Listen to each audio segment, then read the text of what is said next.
Hello, everybody. Thank you for joining us. We're just waiting for some more people to hop on and we'll get started.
Hello, Chrissy. Hello, Susan Adams. How are you, John? Good to see you. John Franklin, hey. Oh my gosh, Chris's beard is that much longer. Hi, Chris. Stop. Ross, your beard's longer too, man. My God. I hope mine isn't. No, yours is fine. Thank you. Yeah, yours is fine. I mean, it's COVID. Anything could happen. You never know. You never know. Yeah.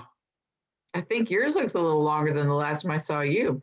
You know, and I've shaved it since, so when the COVID started in, they said, that a beard attracts the virus or whatever.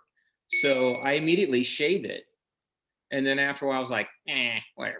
So like, yeah, this has been since December, I think. So yeah. Well, I mean, from here down, it's kind of a Santa thing going on. I know. It's really cool. Pretty bad, yeah. But I haven't cut my hair in nearly a year. So like, I think my hair is probably as long as yours, Susan. That I'm going to need to see that in person, I'm afraid. All right. So maybe not.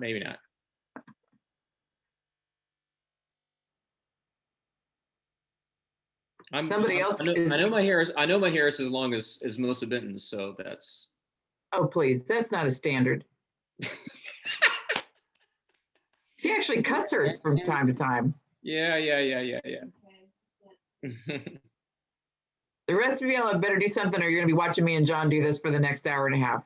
Oh, we can keep this up for a long time. We absolutely can. Yes, joyfully. Yeah, you need to close the door behind you, by the way, Susan. Or what? Just no. Is it making you uneasy? No, just It might make me just having fun. A little claustrophobic. I know.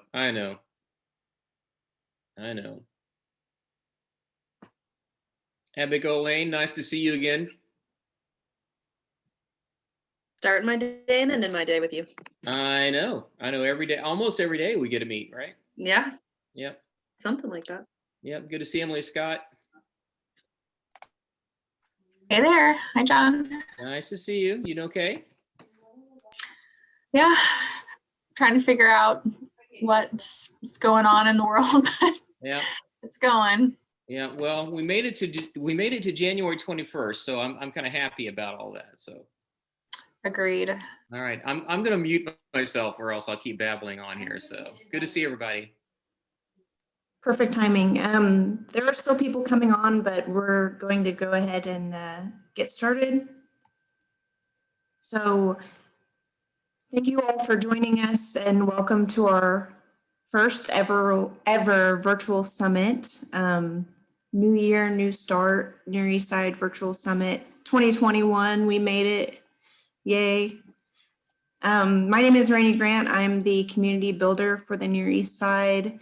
In charge of implementation of the Near Eastside Quality of Life Plan. If you have any questions, comments, concerns about this summit or anything to do with anything Quality of Life Plan, feel free to email me. I'll drop my email in the chat, or you can private message me as well. Before I get started with the presentation, I would like to make some acknowledgements. And I want to say a big thank you to all of the lead agencies who have, been working with the communities on the Near East Side, especially during this time of COVID, and trying to get everything together for this quality of life plan as well. And in no particular order, the John Bonner Neighborhood Centers, Near Indy, Inglewood Community Development Corporation, Thomas Gregg Neighborhood School, and Westminster Neighborhood Services. Thank you very much for your time. And I would also like to thank all of you who are here this evening. At the end of the day, it's not necessarily the lead agencies that make things happen. It's you, the members of the community. We really want to make this a community-led effort. So not a dictatorship where one of us is calling all the shots, but the community members take leadership and make things happen. So you're all very important to us, and thank you for your involvement. Okay, I'm going to go ahead and share our agenda for this evening.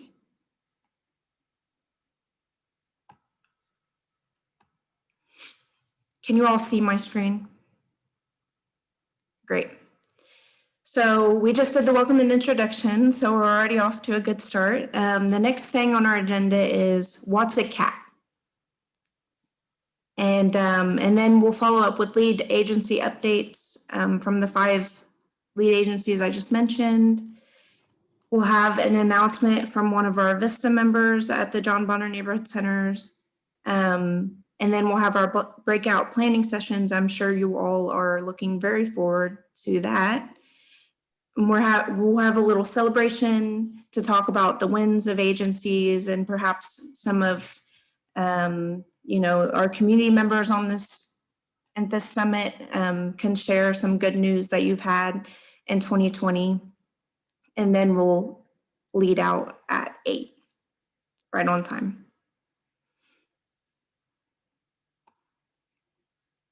Before I start with the presentation, are there any leading comments or questions about our structure for the summit?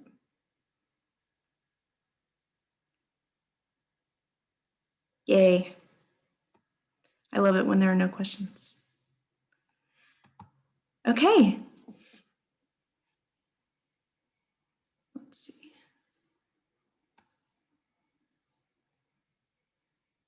Come on now.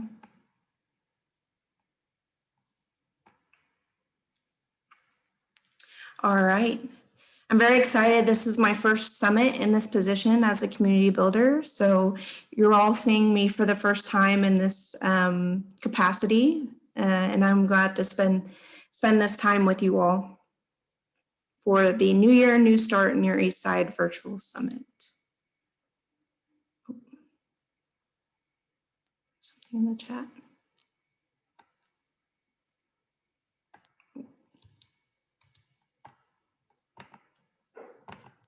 Okay. So I would like to make this presentation as interactive as possible. I will be asking questions and I will expect answers. They don't have to be the right answers, but participate. So the first question I have is, what's a cat? You can type it in the chat, you can say something out loud, but everybody just say, what does CAT stand for? Community Action Team. Yay! I hope you all like my little black cat cartoon picture down there. It looks like it's playing with the ball. Yeah, so CAT stands for Community Action Team, and it's wonderful that in this summit we also have the person who created the concept of the Community Action Team for the Near East Side, and that's Alicia Baker. Yeah, some of you, if you're on her team, you'll be working with her on the, I believe it's the Health, Wellness, and Family Strengthening team, if that's correct. But we'll get there.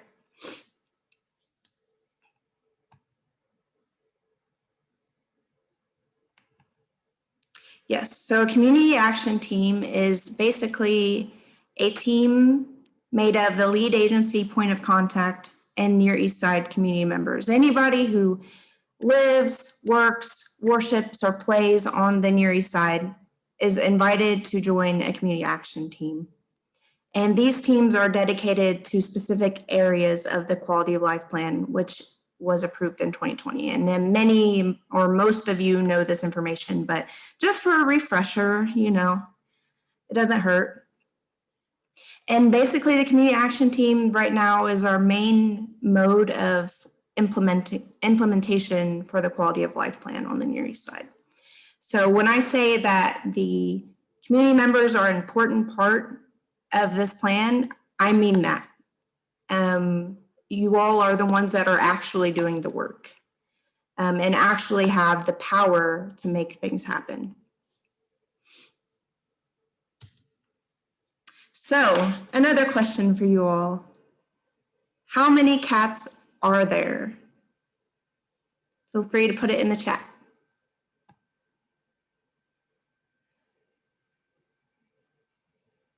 If you don't know, it's okay. Guess a random number. Oh, okay.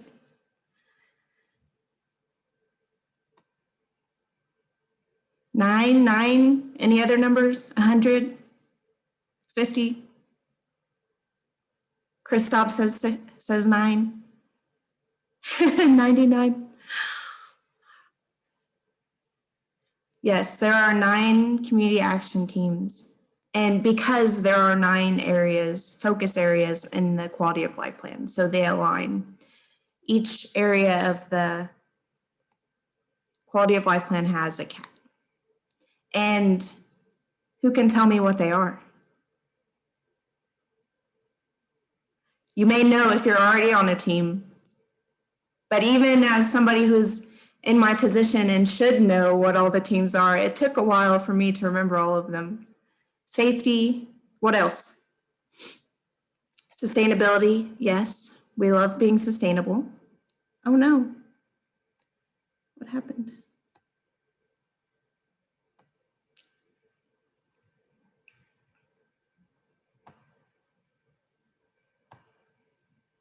Okay. Ooh, lots of comments in the chat.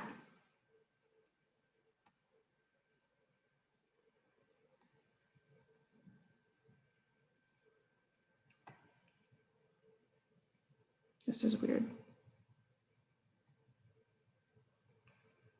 I'm sorry, it's not letting me see my chat anymore. Okay, we'll just move on, I guess. Oh, there it is. Okay. Health, wellness, and family strengthening, education, workforce and economic development, equity engagement, infrastructure, placemaking and infrastructure, housing. Very good.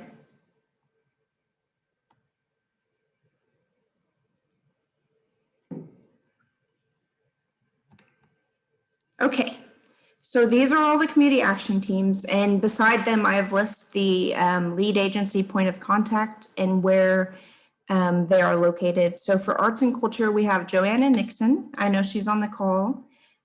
She's with the John Bonner Neighborhood Centers. We have economic and workforce development. That's Joe Bowling with Inglewood Community Development Corporation. And if you all have been following the Near East Side Quality of Life Plan on Facebook or Instagram, then you should know all of these because I've been posting about them. For education, we have Ross Pippin. He's at Thomas Gregg Neighborhood School. Equity engagement is Azaria Brown at Westminster Neighborhood Services. Health, wellness, and family strengthening is also Azaria. She's just an overachiever. Housing is John Franklin Hay at Near Indy. Placemaking and infrastructure is Joe Smoker, also at Near Indy. Safety, Melissa Benton at John Bonner Neighborhood Centers. And sustainability, Abigail Lane at Inglewood Community Development Corporation. So if you have a question about any of the specific teams, those would be the first person that you can contact. And then if you need any additional support, you can also email me. Okay. I've joined a cat. What now? That's a question I've been getting a lot recently. What are we supposed to be doing? Well, I will tell you. Okay. So when the community action teams first start, they should elect a president and secretary. If some of the teams are a little bit further than others and have already elected a president and secretary, but many of the teams have not. So I hope that's one thing that we can accomplish today. And the president is somebody who can really run the meetings in the absence of the lead agency point of contact, because the lead agency point of contact is not they're someone that you can reach out to as a resource should you need anything, but they're not someone who is going to be dictating everything that happens in the meetings and what the team should be doing all the time. The president is the one who really leads the efforts of the individual teams, and can be making things happen. And the secretary is someone who will be taking minutes and sharing that information with the rest of the team. So what do the teams do? Each team does the following. They make decisions about any changes related to their plan section. So if you're on the education team, you're making decisions about what to do in the education portion. Like determining partners, adding action items, removing action items, and changing action items. And we'll actually, that's on our agenda today during the breakout sessions. And they will support implementation partners and lead agencies by providing feedback and input on community development projects.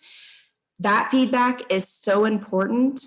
When we do reporting to our funders or, just internally, so we can make sure that the quality of life plan has progress made on it. And not only the progress portion, but we also care about how the members feel that they're doing, or, how our relationship is impacting each other. So we care about that. And the feedback is the only way we're going to know if things are successful and if people are happy with the work they're doing.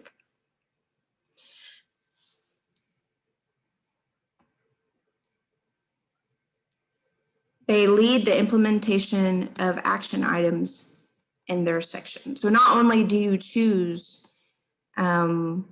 which action items you're going to be working on within your specific section of the, or your focus area of the plan, but you make it happen. And that's really important.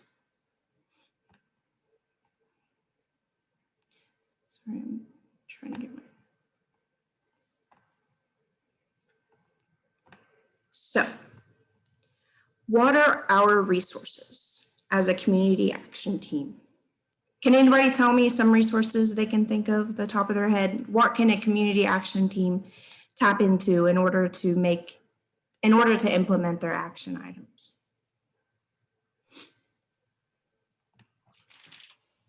Well, this is Bethany. The plan itself has got, with each of the sections, has got the list of who the implementation partner might be, or who supporting partners are, who might be interested in it. Thank you. Anybody else?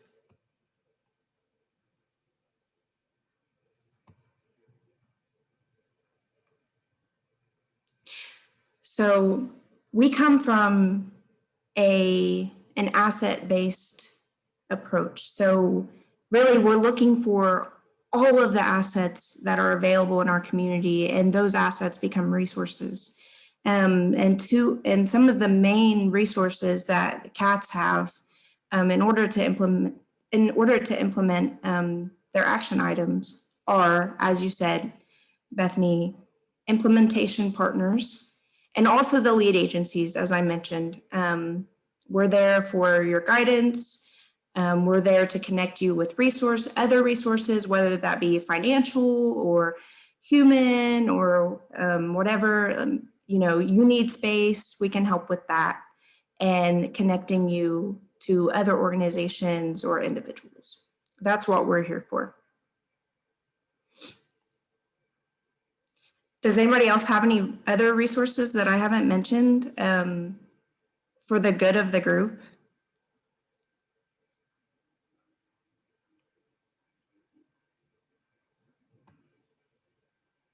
I'm trying to make it as interactive as possible.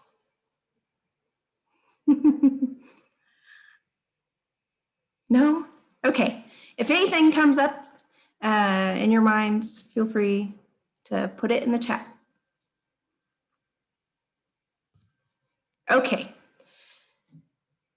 So before we have our announcement presentation, I want to discuss a little bit about the goals for these breakout sessions. I know it's a little wonky timing, saying the goals now and then having a presentation and then doing the breakout sessions. But here are the goals, and I'll also post these in the chat as you have your breakout sessions. And each of the groups may have slightly different formats because I've left it up to the lead agency point of contact to format how they would like to do their breakout sessions. So our goals today: 1, introductions. Get to know each other. You have half an hour.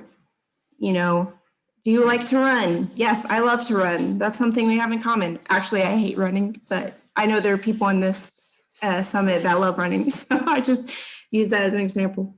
Review your area of the quality of life plan. I'm in the sustainability area. I'm on the sustainability CAT. What does that mean? What are we trying to achieve? Elect a president and a secretary if you have not done so already. Choose and discuss a few action items that are achievable in 2021. That's the meat of the session. Or if you're vegan, the beans. So discuss those action items, choose a few that you believe you can make some real progress on this year, and come up with ideas of how you can implement those action items. And then finally, schedule the next meeting for your CAT. This is not a one-time deal. This is a continuing effort. One of our asks for all of the members of the CATs is that you work with your CAT for at least a year. It may seem like a long time, but I think for most of us, 2020 went pretty fast. And I think a year is reasonable. Okay, that is the end of my presentation.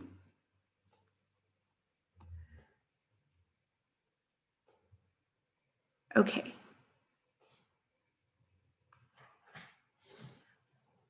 Does anybody have any questions, comments, concerns?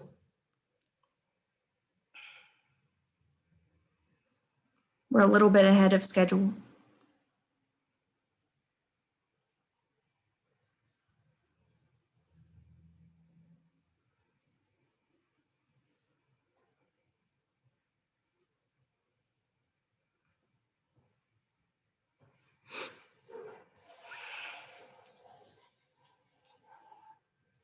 Going. Okay. All right, so the next on our agenda is the lead agency updates. So I'll give the floor to our representatives from the lead agencies. So first up is the John Bonner Neighborhood Centers.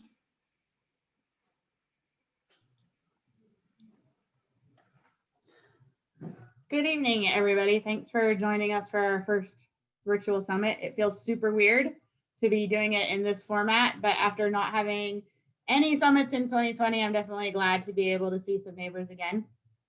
So since it has been a while since we met, we just wanted to give a quick update about what's happening at our center in particular. Due to COVID-19 pandemic, our main building on 10th Street remains closed to the public. It is open by appointment only. So if neighbors still need to access some of the resources and they aren't able to do so online, then they can just call the building and make an appointment. But we have spent a considerable amount of time over the last year moving as many resources online as we could. We recognize, like with all of the other organizations that we work with, that online isn't a panacea for everybody. We know that there are some neighbors that don't have access to the internet or don't have devices where they're able to access the services online. And so that's why we are still open by appointment only, so that they will still be able to get help. But for those that are able to access resources online, we've moved as much of our trainings and meetings online as we can, and we post those on social media, and they will be posted on our new website, which should launch by the end of the month, which, as I look at the calendar, is next week. So hopefully it will launch by the end of the month, but we're really excited to be able to have a new website that has all of those virtual offerings on it. Our biggest things that are happening right now are energy assistance program. And so we know so many neighbors have been impacted by job loss or job reduction because of COVID. And so we're really seeing a spike in energy assistance applications. But if you know someone that needs help with their utility assistance, please have them check out our website for the information on how to apply for that. And then addition, we're getting ready to start kicking off tax site again. It will be with some modifications. It'll be more of a drive up format, which I think some people may prefer. The way that we used to do it before is you just came and got in line. And so sometimes you had to wait 2 or 3 hours till it was your turn. And this way people can just drop off their information and our tax preparers will take it and get everything ready and then give them a call and let them know when it's ready to come pick up. So we will still be doing the free tax site that we've done every year. That should also start at the beginning of February for people to be able to drop off their taxes. We definitely are encouraging people that if you have some needs that you can't find access to online, to please call our building, because we are still open and able to help people. The other big update we have is that we are doing construction on a new project in the Holy Cross neighborhood. So we have an apartment building there called Burn Court Apartments that serves the seniors and those with mobility impairments. And we received funding from the state of Indiana to do a renovation, which is a really great thing. This building is an old building. It hasn't been, it's just had regular maintenance done, but it hasn't been updated for 30 years. So we're really excited to be able to do some updates to that building and make the space much nicer for the seniors that live there. So if you live in that area in the Holy Cross neighborhood, then you're probably seeing construction things getting started over there. That project will take about 18 months. And so that one won't be wrapped up until 2022. But we're excited to get started and make the place nicer for the seniors. So that's all that I have. Thank you, Melissa. Does anybody have any questions for Melissa about what the John Bonner Neighborhood Centers are doing?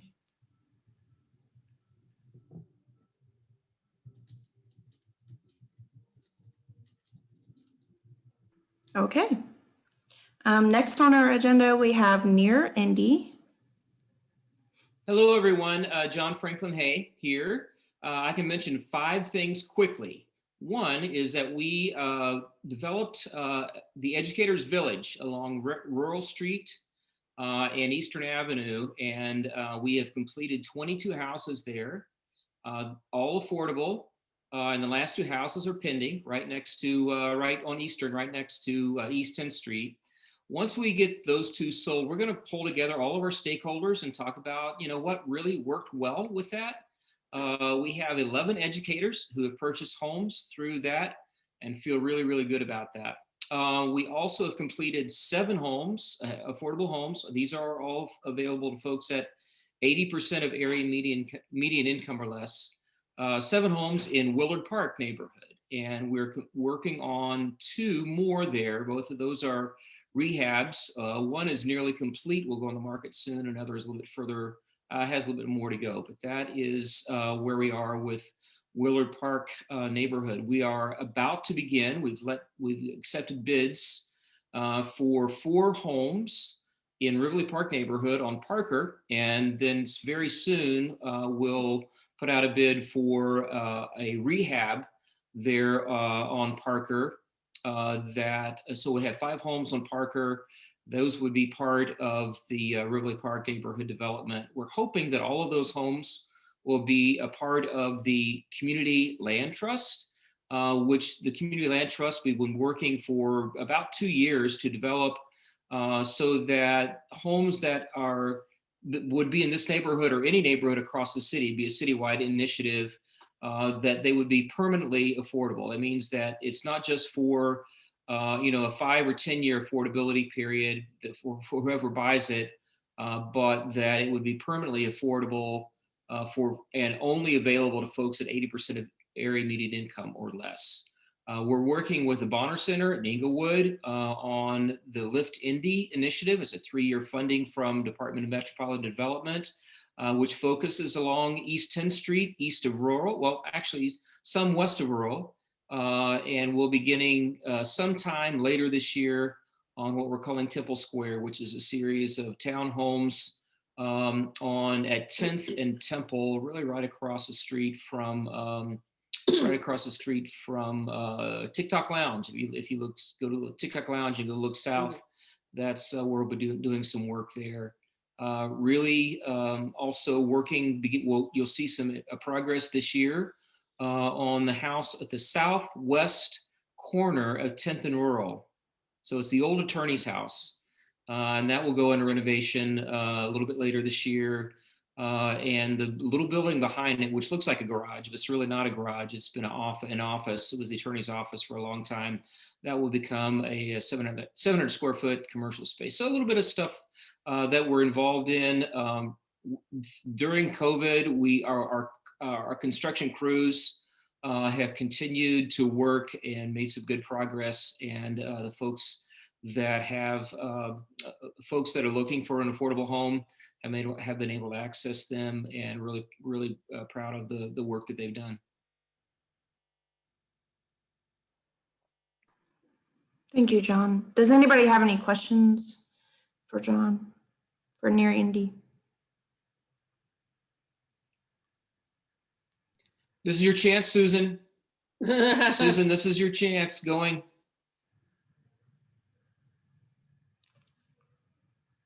We have lots of time. We may even be able to leave early.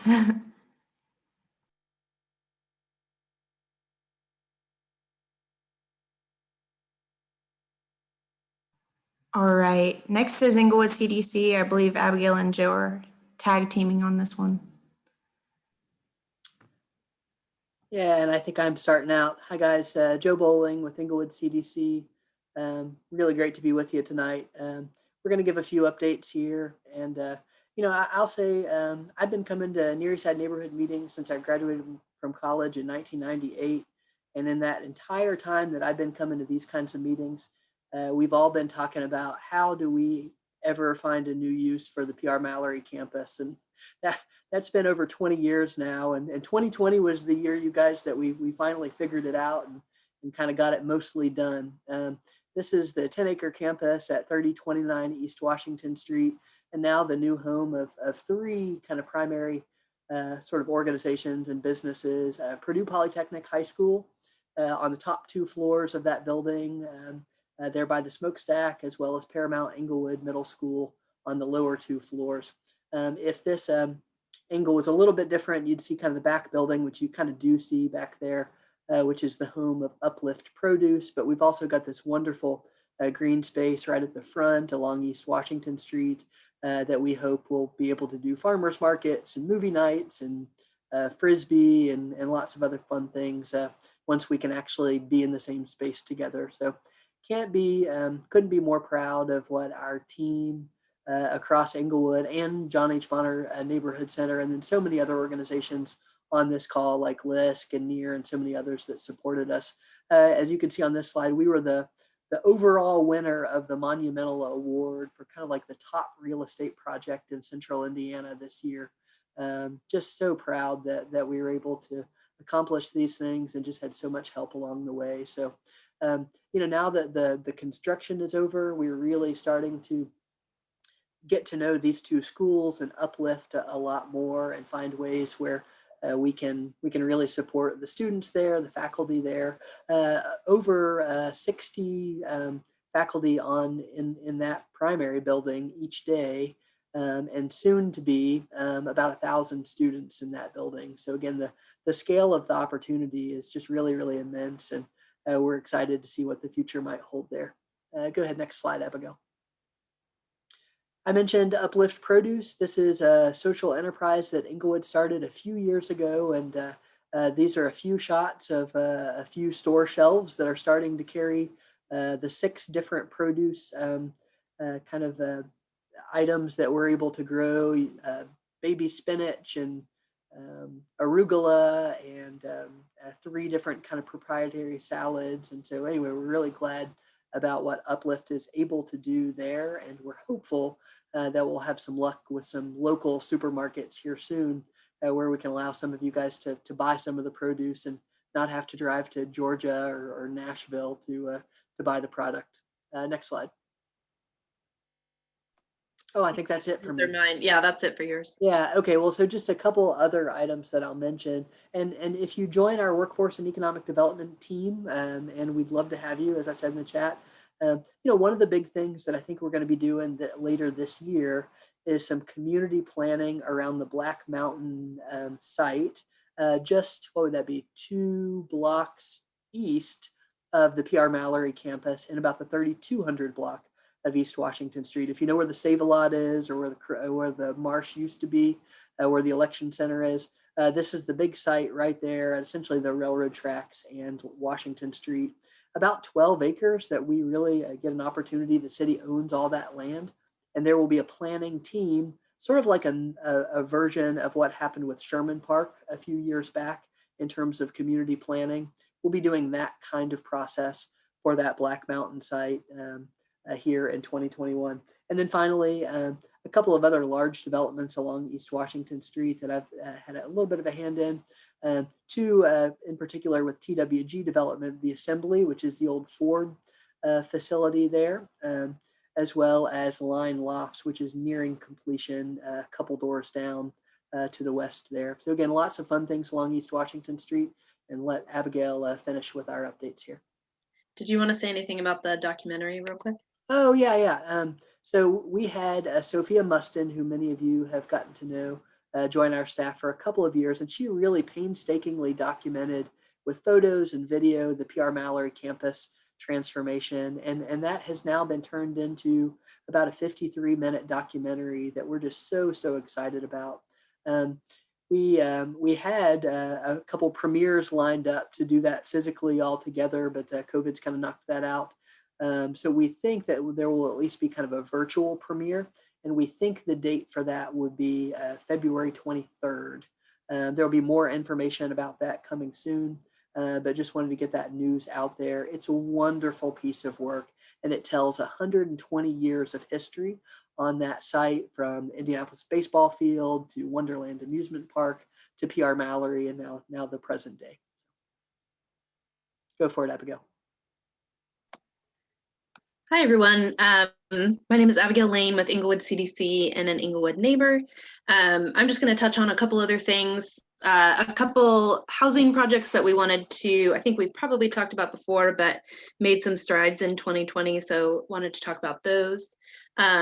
This one that you see right here, kind of on the west side of the Near East Side, is one that we've been working on since 2019, I believe, and we're calling this Passage. But this is a project that we were able to do through a special funding round that the Indiana Housing and Community Development Authority had, called Moving Forward, that the Bonner Center also got to do a couple years ago.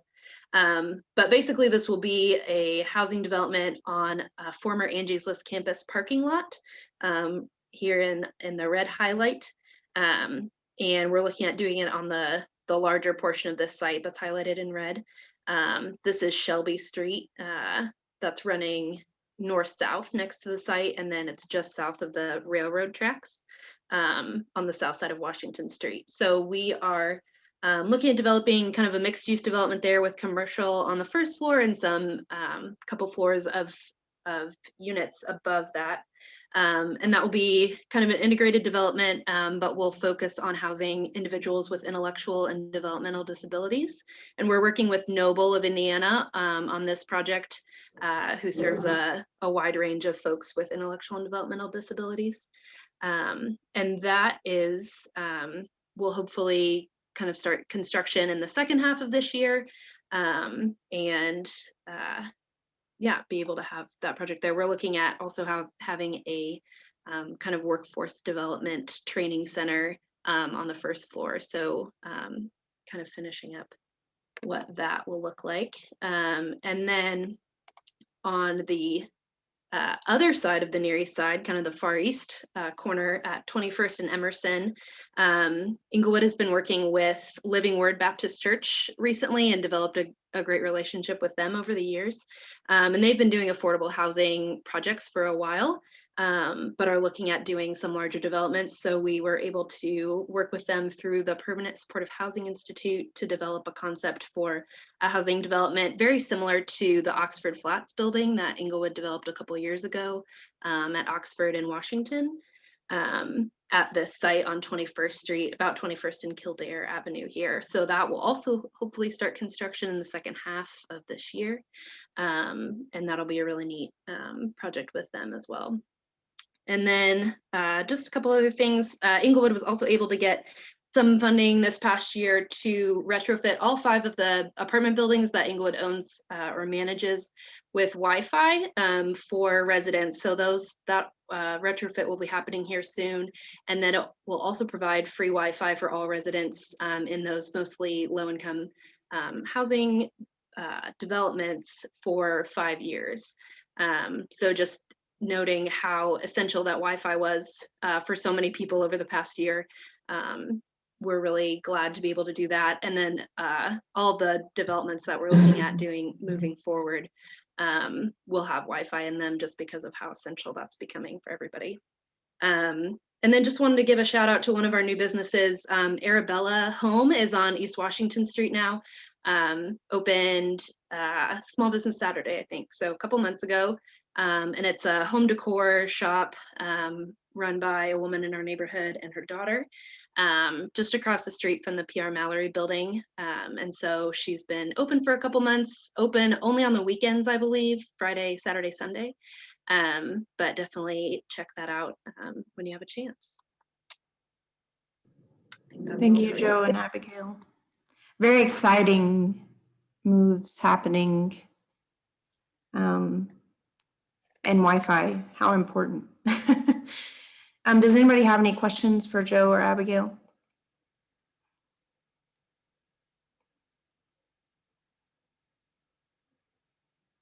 I'm very comfortable with silence.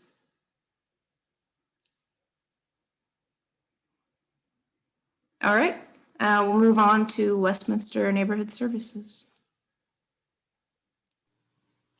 Hello, everyone. I always hate to follow people who do PowerPoints and stuff. I must not be that prepared. I'm Chrissy. For those that don't know who Westminster is, because it never fails, there's somebody in our neighborhood that has no idea what we do. I'm going to touch on that. So Westminster is the blue and gray building at New York and Keystone. We have food pantry, soup kitchen, after school program. And then we're big on partnering. So we have adult education, a medical clinic, and substance abuse counseling. And so we kind of, are here to serve the neighborhood. We see some of those neighbors that some of you might not come in contact with, just because most of our neighbors we seem to serve are living in some sort of crisis mode, and it's where's my food? And where am I going to sleep tonight? And so during COVID, we saw those numbers drastically increase. We thankfully were able to stay open. The only time we closed is when our own staff had a COVID outbreak right before Thanksgiving. So we were able to kind of transition our food pantry and soup kitchen to just a walk-up pantry. And we served in 2020, we served right around 3,000 neighbors on the Near East Side.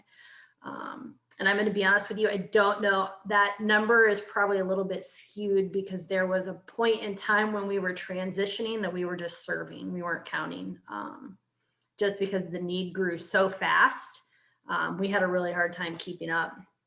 And we saw just over 700 new households access food in our food pantry last year. We were also pretty excited to partner with Needhammer last year to do Indy's Table. So we were able to, while we have a wonderful relationship with Second Helpings, we were able to continue to serve. We have a soup kitchen that usually is concurrently with our food pantry. So we were able to continue to give out meals so the neighbors had a meal to take home and just heat and serve along with their food in the food pantry. We were also able, we continued to have in-person after school and summer programming.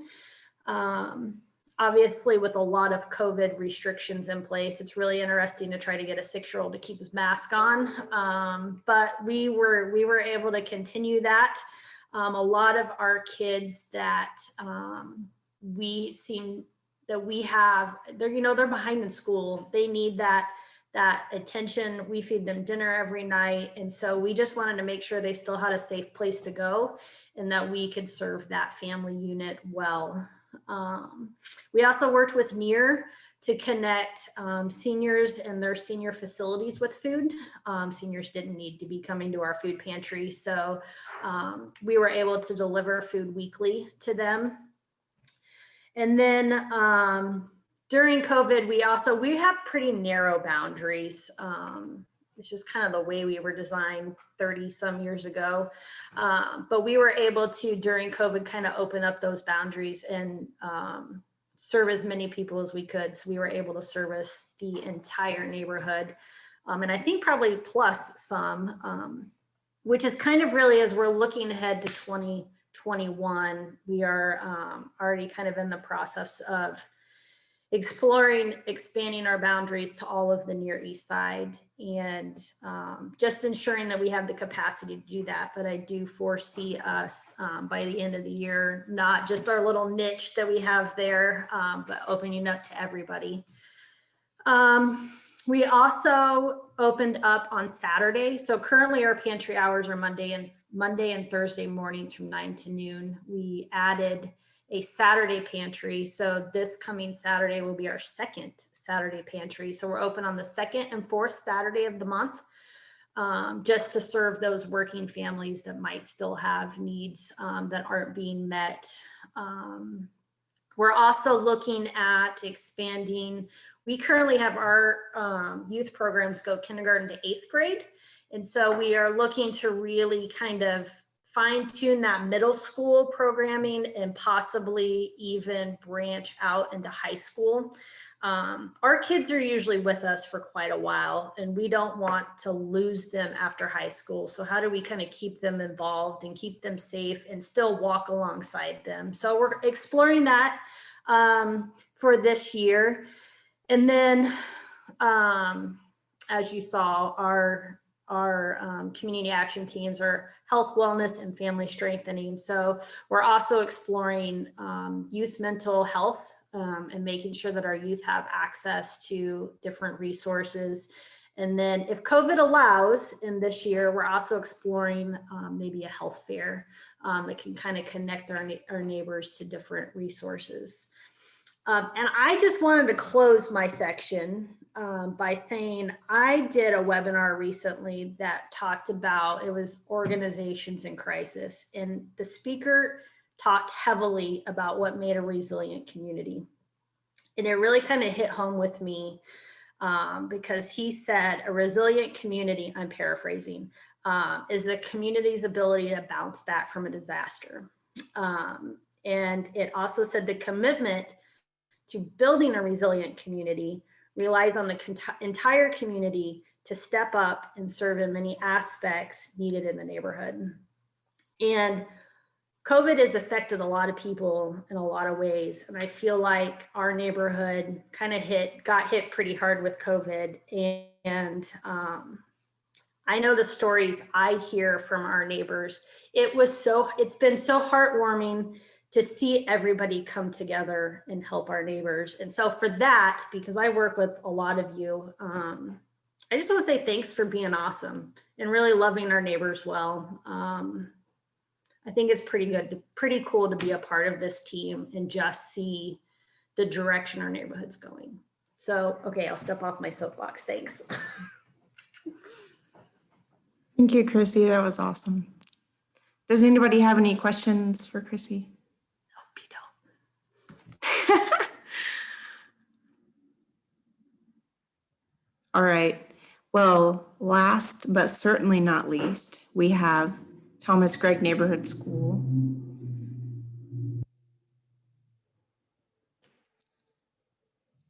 Is Ross on here?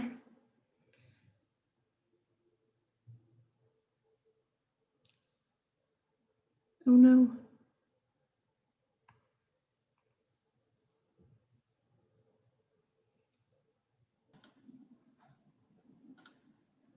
Someone mentioned that Ross is on mute. So Ross, if you're trying to talk, might want to mute yourself.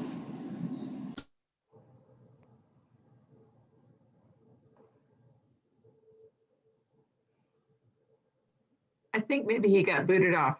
Yeah, it's never a good thing to tell a principal to unmute himself, right? Oh, there he is. We have to tell Ross to unmute all the time. It's very normal.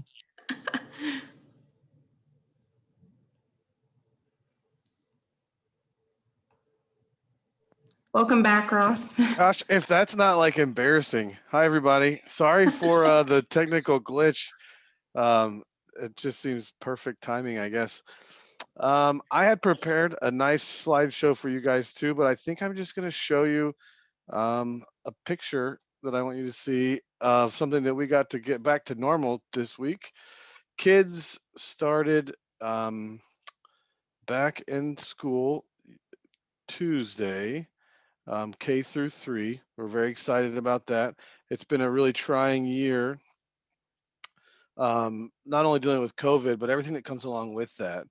So let me see if I can get this screen up here after everything shut down on me. Maybe. We've been working to make sure that families have not only internet at home, but also they have the technology they need to access school, as most of school has been virtual, except for 5 weeks since March. Also, we've been really working to make sure families have access to food, resources, any assistance and all assistance we can get to them. So our partnerships have been working at full steam. Also, I'm really excited to say that Thomas Gregg is in its second year as an A-rated school. That's something that we're really proud of. The kids have not only shown remarkable growth, but our bottom 25% of the kids the bottom performing 25% of our kids showed fantastic growth, which means that we're reaching our kids exactly how we had intended to. There's still a long way to go in terms of the growth that we like to see for kids at the school, but we're on the right path and we're making the right moves from what we can tell. As you can tell, we've been working really hard not only to engage our kids and families, to get them online for instruction every day, but also trying to be as engaging as we can as teachers have pivoted and turned into online instructors. So that's been exciting to see. Another thing that we are proud to share, Thomas Gregg is beginning our strategic planning process. So for the next 3 to 5 years, what we'll be working hard on. It's kind of hard to envision where we'll be in the next few years, given everything that we've been through in the last 9 months. Um, we continue to work with the district and the Near East Side to figure out how does Thomas Gregg neighborhood school fit in with the vision, with what IPS has for education, and also what the Near East Side community has in store for education in our neighborhood. Our kids, they like to be at school, and so it's been a really peaceful few days back. Everyone is excited to be at school. I haven't seen very few grumpy faces, lots of smiles. Um, so be on the lookout for us. We will be engaging the community again in the next 18 months to see what their vision is for Thomas Gregg Neighborhood School and the Near East Side Innovation School Corporation moving forward. So I know that there's a lot of meetings going on, and we'll try and piggyback where we can and tie into those groups that are interested. We at Thomas Gregg are excited to see Purdue Polytechnic open and ready to serve kids. I had a chance to tour the building, kind of a special tour thanks to Melissa, and it is really a special place. And so when it does open or the videos come out, I think the neighborhood really has something to be proud of over there. So yeah, pretty excited. And I want to thank all of you for being here tonight with us. I know it's not nearly as fun to be on Zoom as it is to get together at a room somewhere. So appreciate you. Thank you, Ross. Are there any questions for Ross? Okay. I got thousands, Rainey, but I'll save it for another time. Okay. I'm mostly just messing with it. Yeah. Okay. So right now, before we move on to our next presentation, I am posting the names of all the lead agencies, as well as I'm posting all the names of the lead agencies. If you are not following them on their social media accounts, please do so. Please sign up for their newsletters so you can keep in touch and also keep updated with everything going on. Please also follow Near Eastside Quality of Life on Facebook and Instagram if you have not done so.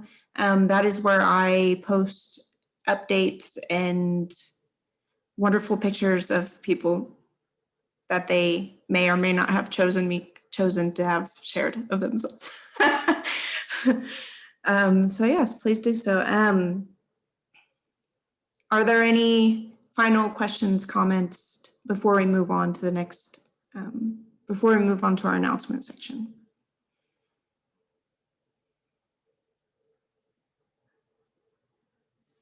John, you're on mute. Thank you. Just two things. Just back to Near for just a second. One is earlier in 2020 summer, we were able to complete the child care center at the Minnie Hartman Center, which is at basically Michigan and Sherman on the south side there. Really happy to that. Shepherd Community is operating that. And also there continues to be progress on redeveloping Sherman Park, which is the 50-acre site, brownfield site for the old RCA plant. And the city is making steady or slow progress on that, but just FYI, that's moving forward, FYI. Anyway, that's enough. Thanks, John. All right. At this time, I'll give over the screen to Isabel, one of our VISTA members at the John Bonner Neighborhood Centers. Yeah, hey everybody. I'm here tonight not as a VISTA member, but as somebody working for the Kepler Institute. We are co-hosting we're like collaborating on a project with Renew to provide mortgage relief for homeowners. Let me put up my screen really quick. All right.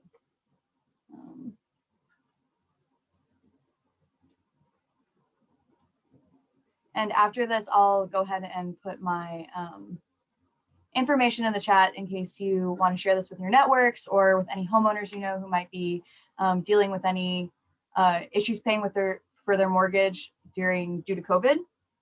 So this is IndyAMP, the Indy Affordable Modification Program. So the Indy Affordable Modification Program allows homeowners negatively affected by COVID-19 to refinance mortgage debt at a below market interest rate for up to 30 years. So essentially it's just refinancing your mortgage with the CARES Act rates, which is currently at 3%. IndyAMP allows owners to remain in their homes, become current with their mortgages, and lower their monthly payment. So the program features are 3% annual percentage fixed rate for up to 30 years, refinance mortgage debt from 20,000 to 200,000. So you have to owe at least 20,000 on your home and no more than 200,000. 10, 20, and 30-year options. 90-day deferral of first payment, so you don't pay your mortgage for 3 months. And then 600 minimum credit score, though if you don't meet that number, there are certain workarounds that we can find to work with you. And there's no appraisal. So your home value must be at or below 95% of comparable home values based on a realtor's property resource report, but there's no like actual appraisal on your home. So nobody's coming and like looking at your house. So borrow benefits. It'll help you annualize your income based on the most recent 30-day pay stubs. Low fixed APR, flexible terms, again, 10, 20, and 30-year terms. Whatever would work best for you. So if you're really close to paying off your home, you know, we don't have to draw it back out to 30 years. Again, no appraisal required. There are no out-of-pocket costs. So there's no closing costs for the borrowers, which I think is a really good aspect of this program. And you don't need to have mortgage insurance. So the program requirements. So you have to live in an existing Marion County homeowners. You have to live in Marion County. We're targeting this program specifically to the zip codes that have been hardest hit by COVID. So if you guys are familiar with Savvy's COVID-19 tool, 46201, 46218, 46219, as far as like the Near Eastside goes, are the zip codes that we're looking to push this program out at. The borrower must self-certify negative impact from COVID-19. All this means is that you need to have either lost a job, not have been able to get transportation to a job, had COVID, have a family member had COVID, had to take time off because of COVID. And like nobody's really gonna check on this, but you do have to self-certify that you were negatively affected by COVID-19. And again, your existing mortgage debt has to be between $20,000 and $200,000. And then no late payments within the past 12 months, 30 days or more late prior to March 2020. So what this means is that anytime in the last year, if you were late because of COVID-19, you still qualify for this program. But any late payments outside of that wouldn't qualify. But if you lost your job and weren't able to pay for your mortgage, then that definitely counts. Yeah, so to apply, just visit www.indyamp.org, or you can email indyamp@kepra.org, and I'll put that in the chat as well as my email address, or call 317-932-3777, and then somebody will get a hold of you within 24 hours in a business day. Thank you. This program is a collaboration between the City of Indianapolis, the Kepler Institute, Renew Indianapolis, Merchants Bank of Indiana, and Stockyards Bank and Trust. So does anybody have any questions?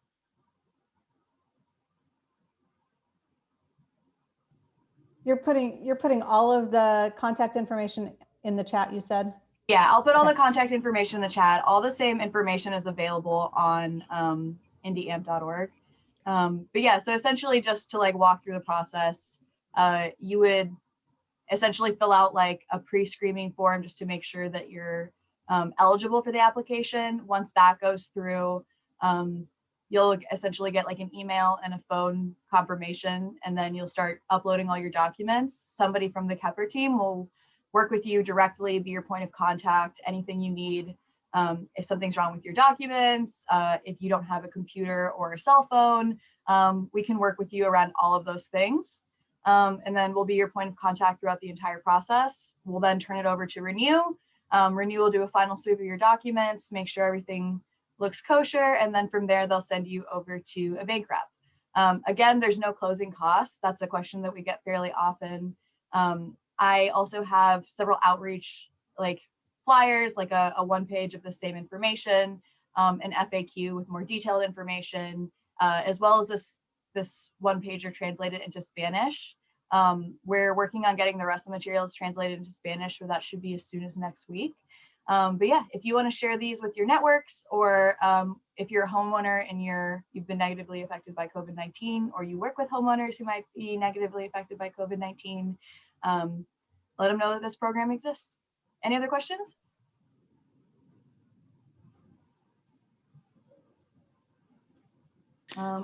Thank you very much, Isabel. It's a great resource. Thank you so much.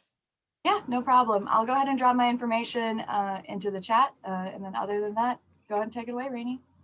I don't know if I'm still sharing my screen. You weren't sharing your screen. Oh my God. But that's okay. I thought I was. For anybody who is interested in a visual of what Isabel just spoke about, I did share the presentation in the chat. If you need it emailed to you, please feel free to reach out to me or Isabel. Thank you. Thank you. Okay. Wow, we're doing great on time. The next portion of the summit is what you all have been waiting for, the breakout planning sessions. So for these sessions, what's going to happen is basically the lead agency points of contact are going to host each of these breakout rooms. So there'll be 9 of them. You have each been pre-assigned to a breakout room depending on your registration.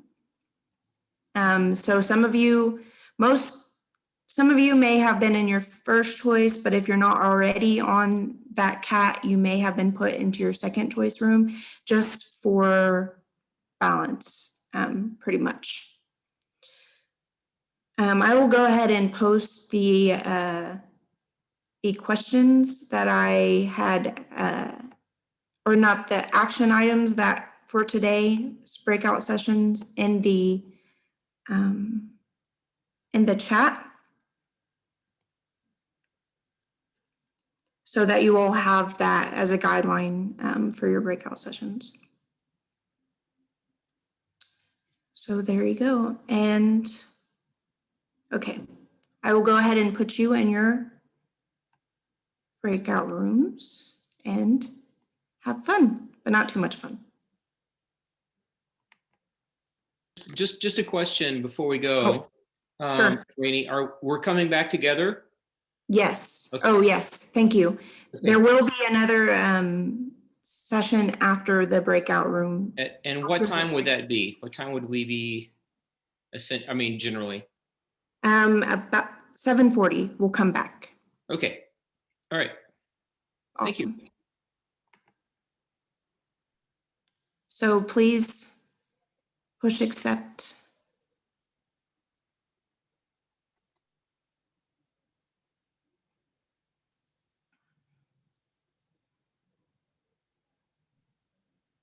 Hey, Rainey. Yes. Mine is saying I'm invited to the sustainability breakout room. That's weird. Yeah. Joe, Okay. the same thing happened to me, and it's because I stole Alicia's link into the wrong group. So I was going to ask a similar question of Rainey if I could go to a different group. Yeah, I stole Abigail's because I couldn't get logged in. Kinsley's one. I had the same problem. Also, I'm on the same Zoom, so can I even go into a breakout room, or do I need to log in on another Zoom? I mean, both of you here. I think we're probably okay. No, Kinsley, I think I can assign you. Where do you want to go?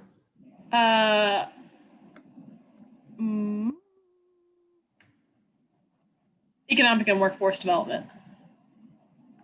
Okay. Please. Thank you. Yes. Hey, I may have joined too late. Can I still be in the sustainability one? I'm pretty sure I had assigned you, but maybe not. Oh, there you go. It popped up. Thank you. Okay, Lindsay, Hmm. where do you want to go? I should be in sustainability. Okay. Thank you.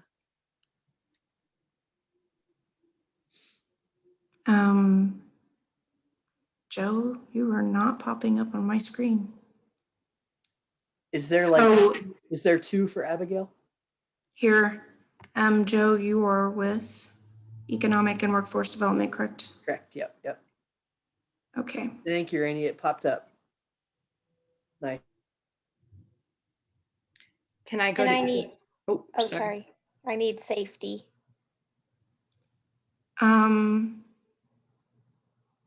It had said I was going to education. Oh, okay. See, the thing is, I fixed it after you had joined the meeting. I think that's the issue. I got it. Thank you. Okay. May I go to economic and workforce development? Great. Or does Wait, place wait, what? does placemaking have a lot of people? Which one do you They, go to? they both have about the same amount. I'll go to economic and workforce development, if that's okay. I think I moved you there already. I see it. Thank you. Okay, and Kinsley.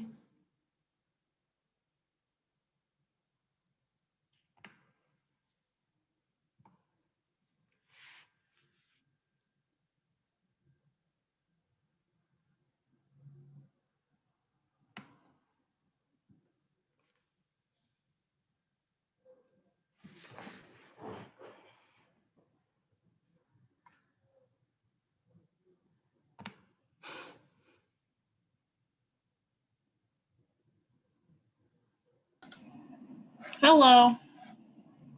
Are you back? Yes, I got kicked out of Zoom. Oh, okay. You were in Economic and Workforce Development, right? Yes. Okay.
I feel so lonely right now.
Where is everyone?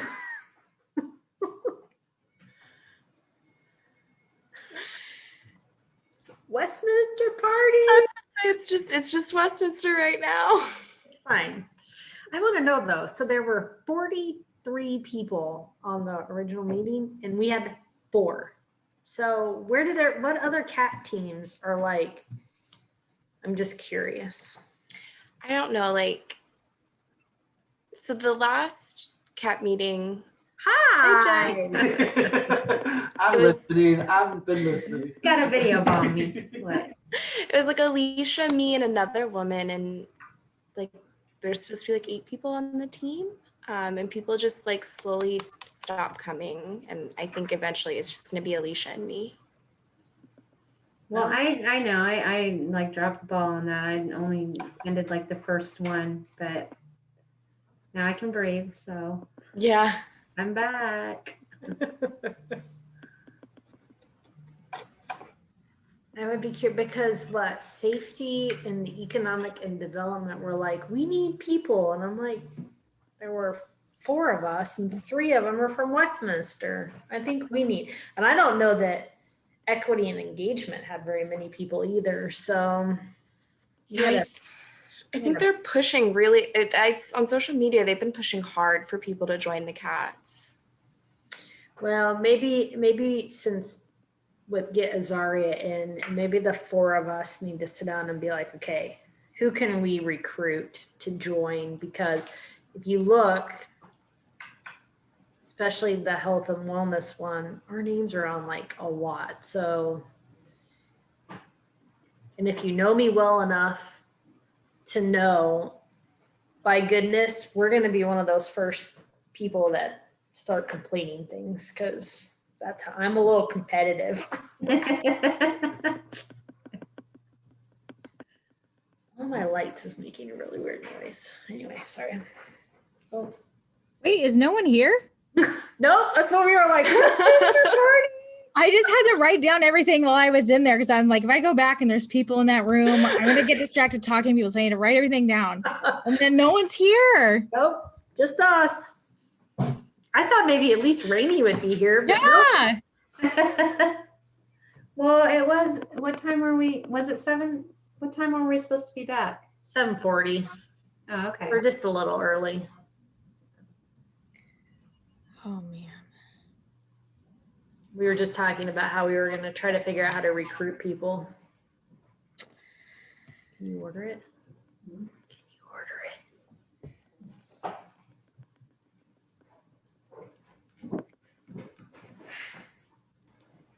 What did you figure out?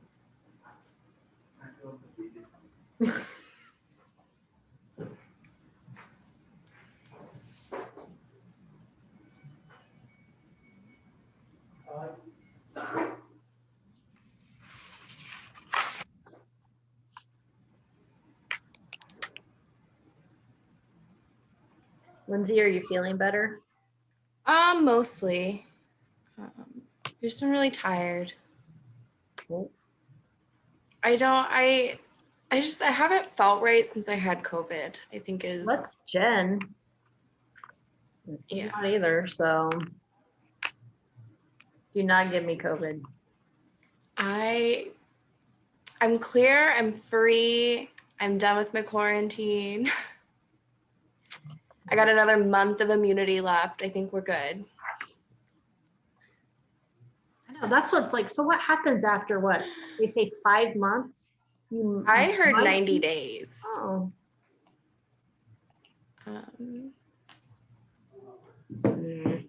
Not fun.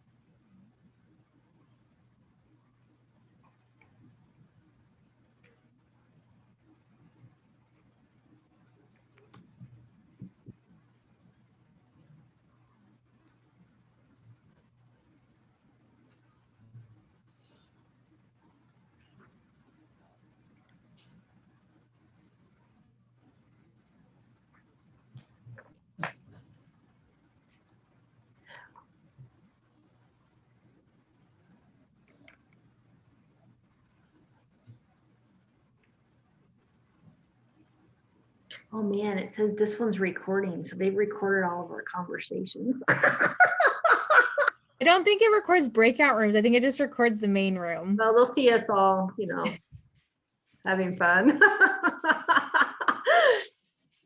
Sorry, Rainy.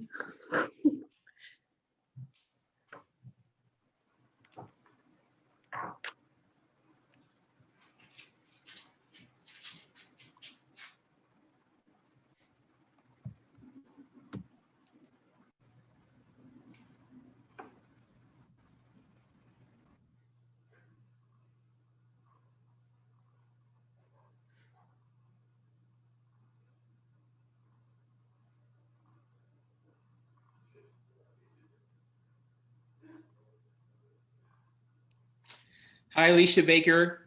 Haven't seen you in a long, long time. I'm still here. You doing okay? Yeah, just trying to stay healthy and not go insane. Yeah. How's the dog? He's good. He's taking a nap right now next to me on the floor. I haven't seen your dog in a long, long time. We've been out every single day on walks. Really? That's the only thing we do. I've been missing you. Yeah. Reggie misses barking at him. At him or her? Is it her or him? It's a boy. Boy, yeah. Yeah. Yeah, Reggie misses barking. He loves to bark at all the dogs in the neighborhood. He's the friendliest dog in the neighborhood. He like embarrasses me all the time. Good to see you. Yeah, good to see you too. Hope you guys are staying healthy and safe. We are. I'm like you. Like I'm trying to avoid human contact. I thought like tomorrow was going to be my day. Like 60 and over would be like tomorrow, and they changed it. They moved the goalpost on me. They moved the goalpost today. So whatever. Chrissy, the education cat was wishing you were in their breakout room, Okay. but we're finished now. I wish I'd known you already. No, because all three of us from Westminster were in the one. I'm like, oh, maybe we should have spread out. All right, I'm gonna call them all back.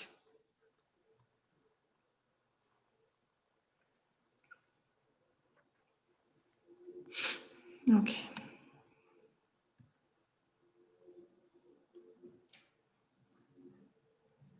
I don't know about you guys, but I have been laughing so hard at all the Bernie memes. I mean, they keep coming. They keep coming, and it is so great. I love it. He looks like an old grandpa in the mosque. Oh, it's wonderful. It's wonderful. I like if I could get my Zoom picture to be Bernie, the Bernie meme. Maybe next meeting I'll get that. I will never have another Zoom call with you. I refuse to look at it all day. Oh, come on. You're thawing toward him. Your heart is warming. Your heart is warming. No. It's not warming. It's tolerating. Okay. All right. Hey, Rainy, am I supposed to pull up this PowerPoint or do you have it? Or do you need me to pull it up? Which do you prefer? If you can do it, that would be great. Is that okay or not? Okay. You want me to get it? I can do it if you want. Okay. I mean, I can go over it. I just didn't have it ready to pull up. I also don't have it ready. Okay, then I can do it. Okay. And I'll just share my screen, right? Okay, I'll do that. That is one thing I did not. Okay, I'll do it right now. Okay. Is that everyone? Welcome back. I hope you had productive breakout sessions.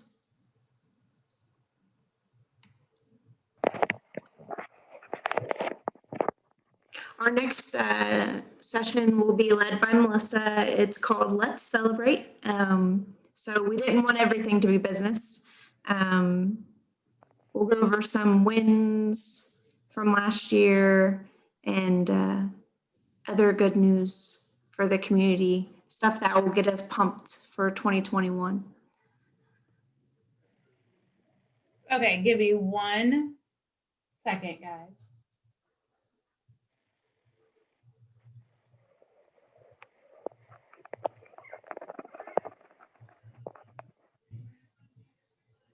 That's 5 seconds. That's 5 I seconds, know. Melissa. This is why she doesn't like you.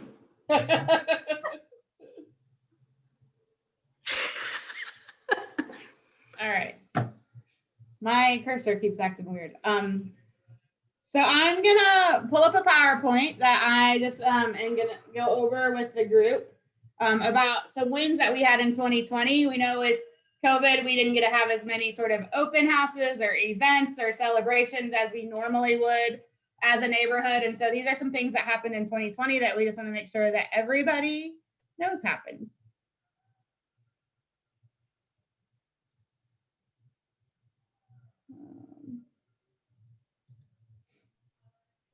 And thank you to Joanna for preparing the PowerPoint.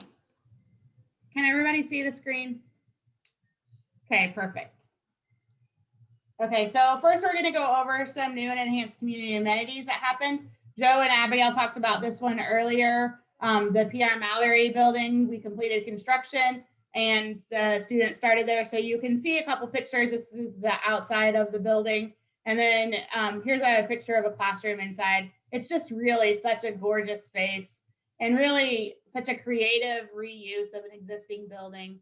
I think a lot of times it's people think it's sometimes easier, and it is easier from a construction standpoint to just tear something down and build a new one.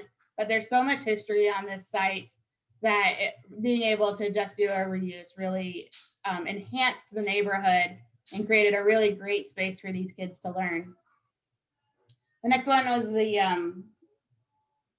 completion of the Union Apartments, which are on Michigan Street, on Michigan and Forest, across from Thomas Gregg Neighborhood School. So this is 30 units. We only have 3 apartments left. If you know anybody that is looking for affordable housing, please let me know. We're trying to get it filled before the end of January if we can, which we only have like a week and a half. But this works with families who attend Thomas Gregg Neighborhood School. It's really convenient to have the school right across the street. And so the Bonner Center provides case management services for the families who live there. And so families can get help with employment if they're looking for a job or a different job, a better job, a career track type thing. And then the kids are right across the street from the school to be able to have all the supports from the school. So we were really excited to wrap this one up. Nice job, Melissa. Thanks. Some of you may have seen the building on the corner with the goat on the roof. We do tend to get lots of questions about why there's a goat. You can make up a reason because there's not really any right one. But it does get people talking about the building. So this is the building that's at 3137 East 10th Street, 10th and Gray. And so this is our 10 East Arts Hub. And so that picture in the middle is what it looked like when we took it over. And it's really hard to believe that the picture on the right is the redone picture. It is a gorgeous space. We got to use it one time before COVID hit. So we had our big grand opening event last February, right around Valentine's Day. And we are really eager to be able to get back in that space and to have lots of really great community arts programming.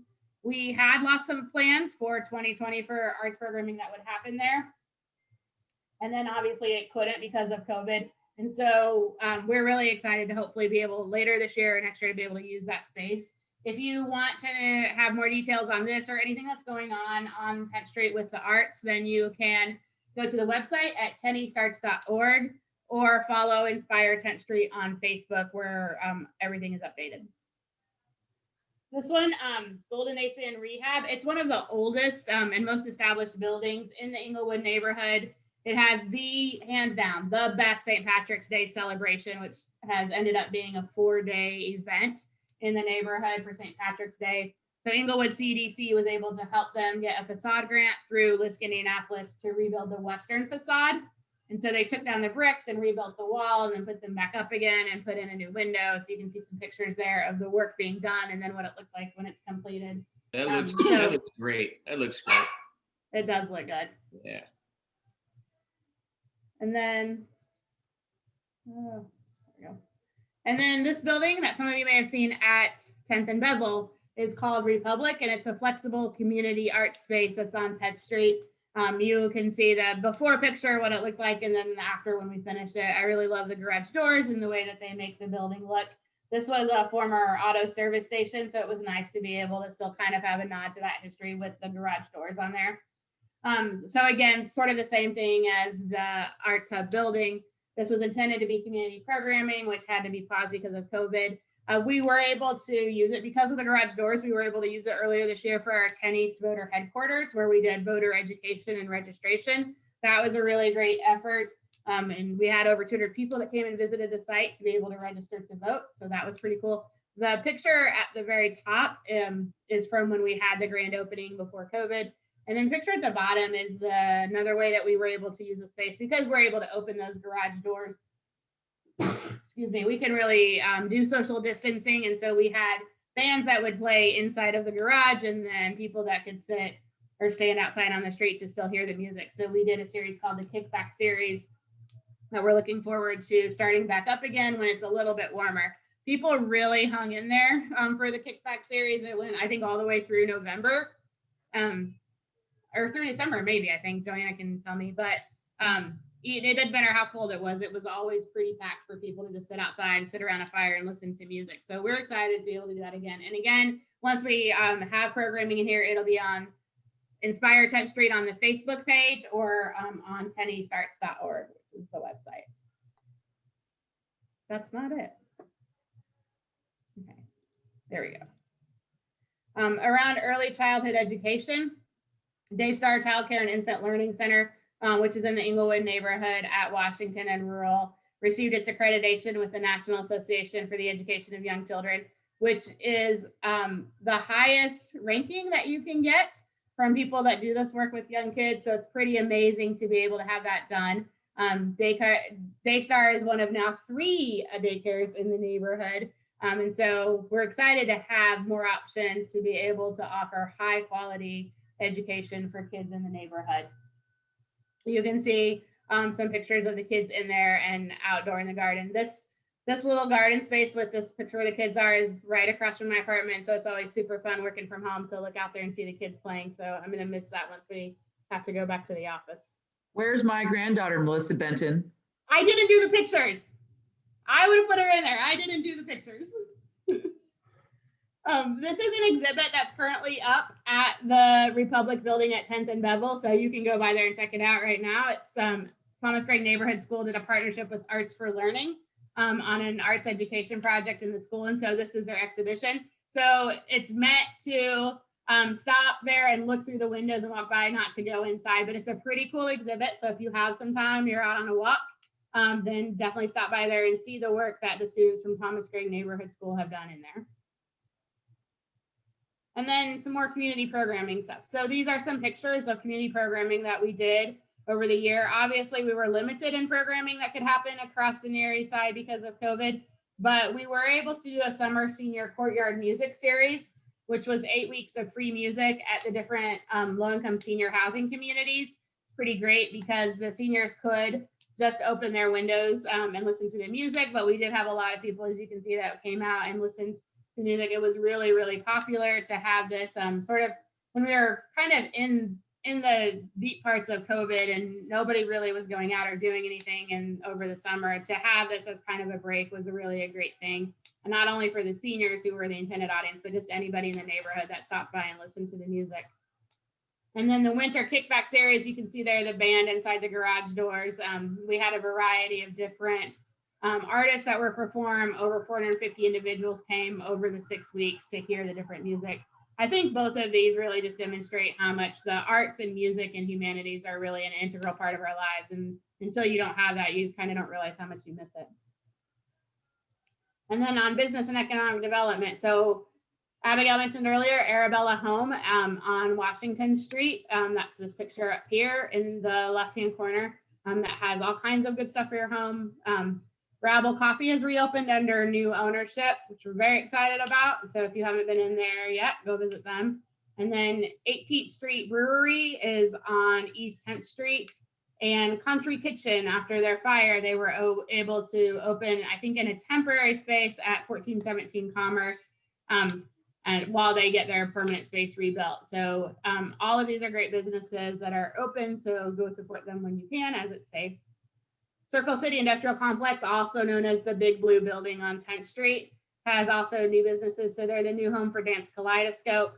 And then the Fowling, which is like a bowling thing. I tried to understand it, but I'm not good at bowling normal circumstances, so I'm not sure that I really get this one. But I definitely get the chocolate tasting room. That one was easy for me to understand. That one is really good, so definitely go check those out if you're around, particularly for the farmers market that happens on Saturdays. So those are sort of some things that we wanted to share with you guys as far as sort of some big wins and some cool things that happened over the last year on the Near East Side. And I think if anybody has something that we didn't put on here that you want to share as a win for the neighborhood, we'd love to hear it. One new business that I left off at CCIC is New Day Meadery and Cidery now has a tasting room at CCIC with an entrance just kind of down from Foaling. And Foaling is interesting. You throw a football and bowling pins. So it's cornhole met football met bowling, and it's a huge space where you can socially distance. And one other one, sorry, Glass Arts Indiana. They're a glass collaborative. It's a nonprofit, but they have a glass blowing facility now there, and they're starting to do small classes and workshops and support local glass artists to sell their work as well. That's all.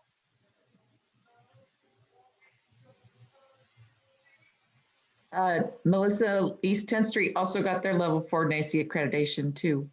I did not know that. That's fabulous.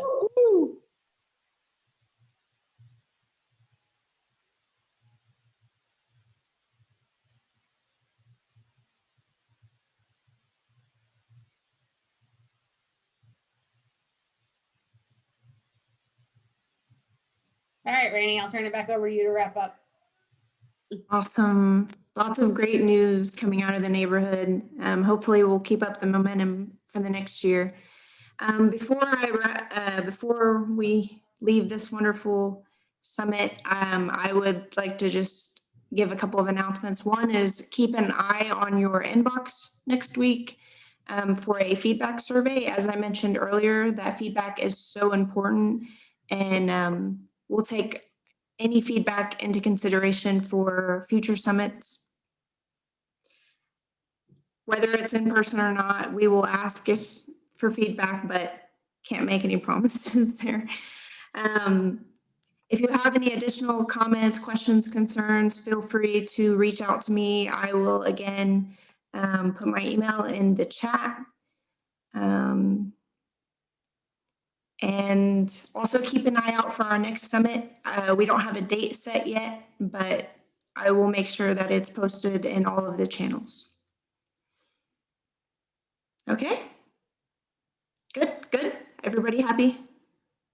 All right. Thank you so much for sharing some of your valuable time in this period of chaos with us. We hope that this summit was productive for you and informative and at least kind of fun. More fun than other meetings on Zoom. And I wish you the best. Stay warm and stay safe. Thank you. Thanks, everybody. Thank you. Thanks, Rainey. Great job, Rainey. You're amazing. Thanks.